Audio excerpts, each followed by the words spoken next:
Hello ఫ్రెండ్స్తో అయితే Vinayaka Chavithi shopping అని చెప్పేసి బయటకు వచ్చాను. నేను ఎప్పుడో 10:30 చెప్పాను, ఇప్పటికీ రాలేదు. నేనే లేట్ అనుకుంటే నాకన్నా లేట్గా వచ్చారు. ఎప్పుడు కూడా నేనే వాళ్ళని వెయిట్ చేయించేదాన్ని అనమాట.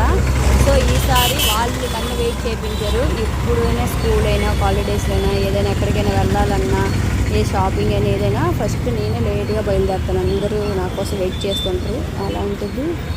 ఇప్పుడు చాలాసేపు వెయిట్ చేస్తున్నాను, ఇంకా రాలేదన్నమాట. సో వినాయక చవితికి ఈరోజు మాకు విజయనగరంలో మంగళవారం సెలవు ఉంటుంది. అది కూడా మేబీ పండగ అయితే ఓపెన్ చేయొచ్చేమో, చాలా రష్గా ఉంటుంది. సో అందుకని చెప్పేసి మా ఫ్రెండ్స్ ఇద్దరితో కలిసి షాపింగ్ అయితే అదే వినాయకుడి సామాన్లు కొనడానికి అయితే బయలుదేరాము. ఇంకా రాలేదు. ఫోన్ చేస్తే ఇక్కడే 5 నిమిషాలు 2 నిమిషాలు 3 నిమిషాలు అంటున్నారు. లాస్ట్కి చూస్తే పిల్లలకి క్యారేజ్ ఇచ్చేసి వస్తున్నారంట. సో ఈరోజు అయితే నాకు దెబ్బేస్తారు. చూడాలి. మంచి సిగ్నల్ పాయింట్స్లో ఇలాగా ఒక సైడ్కి అయితే వెయిట్ చేస్తున్నాను.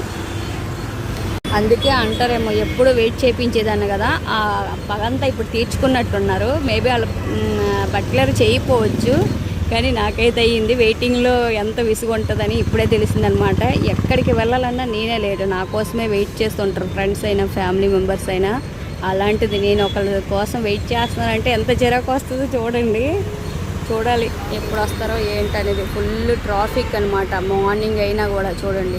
ఎందుకంటే ఫెస్టివల్ అది కూడా ఏదో బంద్ కూడా అవుతుంది ఇక్కడ స్టూడెంట్స్. దానికోసం ఫుల్గా బందోబస్తు పోలీసులు అందరూ ఉన్నారు.